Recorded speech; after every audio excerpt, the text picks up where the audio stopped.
Hey DIY team, you might be wondering, why am I standing here next to this breakfast bar in the woods? So this is a project that we worked on this week to help some people in the community with sprucing up their RV area in order to get a tenant in here so they can start renting it out.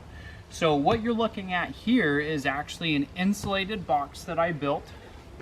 So you can see that we do have a weatherproof plug-in here on the front side, which we cut around.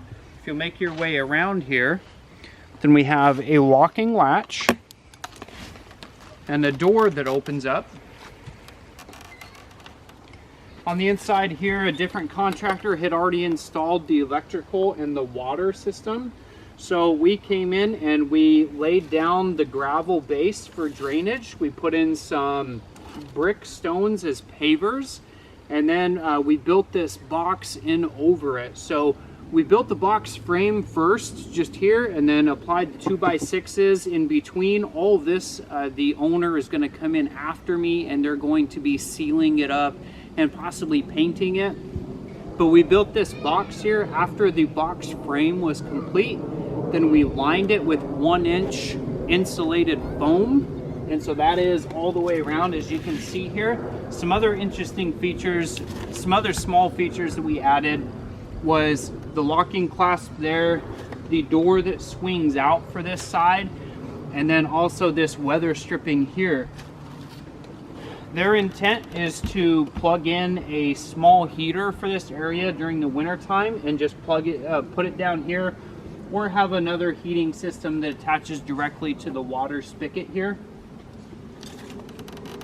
This insulated box is going to help them avoid any freezing of those lines. So this is project number one.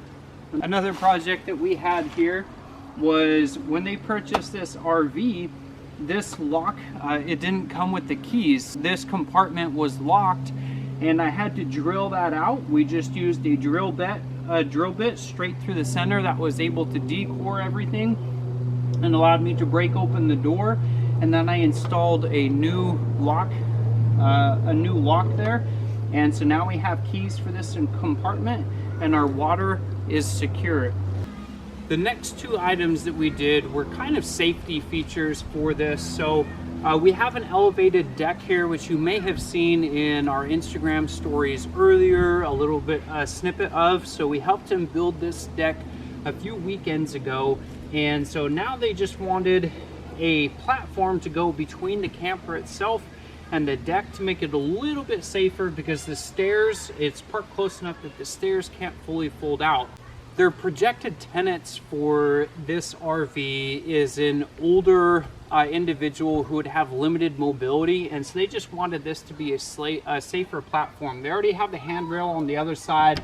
As they open the door, it's going to keep them safe from falling off this other side. And this just gives them one step to come up and then a platform to take them right over to the camper. So that was one safety feature. We built this box in around, it is nestled straight onto the actual platform here that the steps come out of. And this last 2x6 board here, which is screwed into this platform, acts as a cantilever, so it cannot tip any further forward. So the front side is resting nice and secure. We have the cantilever on the back side. They're going to apply some more bare deck over, just like they did on the rest of their deck here, to this platform at a different time. And then we also put some toenails or some screws here, fastened as toenails in the front to make sure that it stays down and isn't going to shift back and forth at all. The last portion of this project that we did was installing these stairs going up to the deck by their retaining wall here.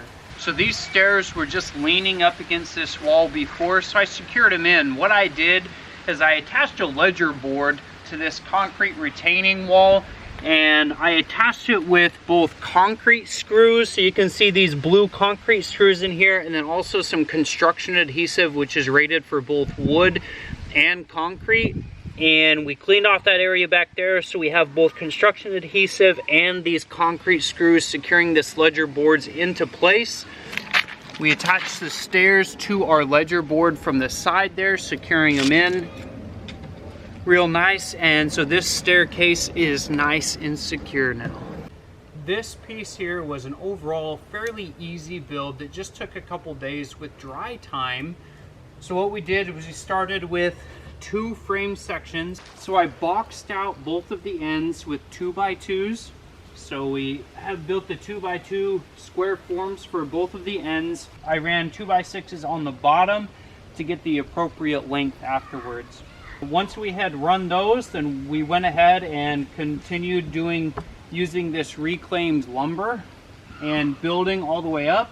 I measured out the appropriate slots here to cut around this electrical box, and we cut that piece in, and then I had to rip 1 2x6 across here to make it the appropriate height there. Once that was done, I worked on making this tabletop here out of the 3 2x6s. They're all complete. I didn't have to rip any of these down.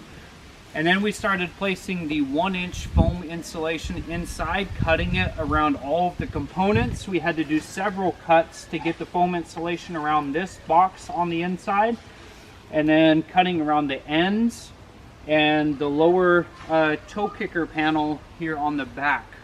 Once I was done building both of the sides, the front and the top here, I went over to the door. Framing out the door, I built again this 2x2 box, and then I measured up just a little bit on the top so there would be some overlap here. As you can see, some overlap here. And again, it's about 1.5 inches here on the bottom to overlap our toe kicker panel here board. So there's nice overlap on all of the sides. The spacing is the smallest on the bottom, which is why I don't have the weather stripping there, but the weather stripping is up on these other 3 sides here. So once I built the door, this door frame, then I placed all of the 2x6s and screwed them in on this other side. Once I had the 2x6s in, I took this 1-inch foam board and I used construction adhesive, again, which is good, rated for both foam and wood. And I placed it on the other side of this panel, and then I secured it in. We've tested it, and these foam pieces are secured very well. They're not moving at all. We'll definitely have to cut those out if we ever have to take them out for any reason in the future.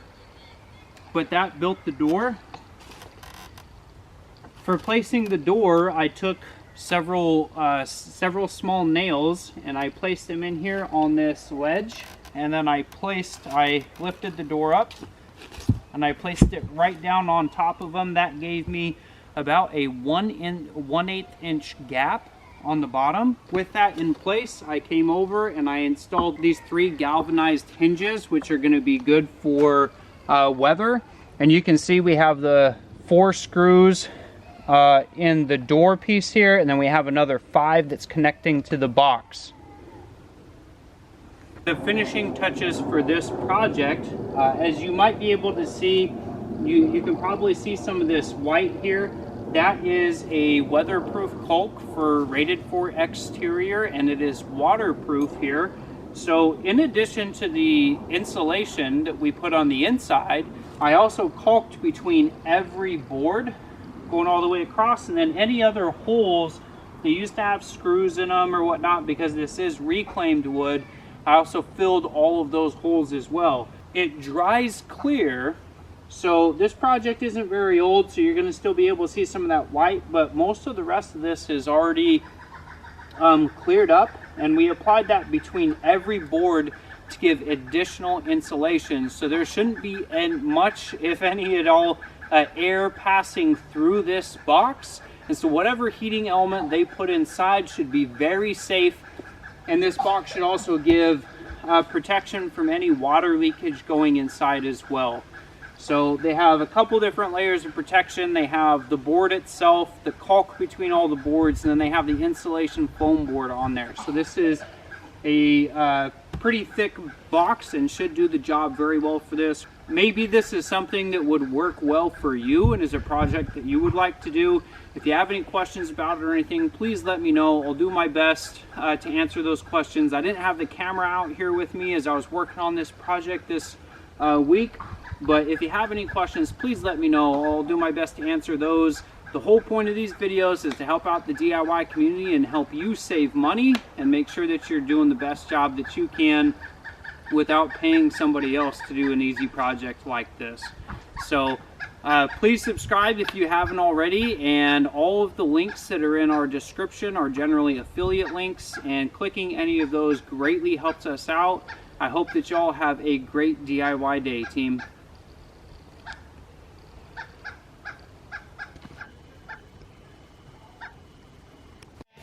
DIY with Chris, giving you the tools to do it yourself.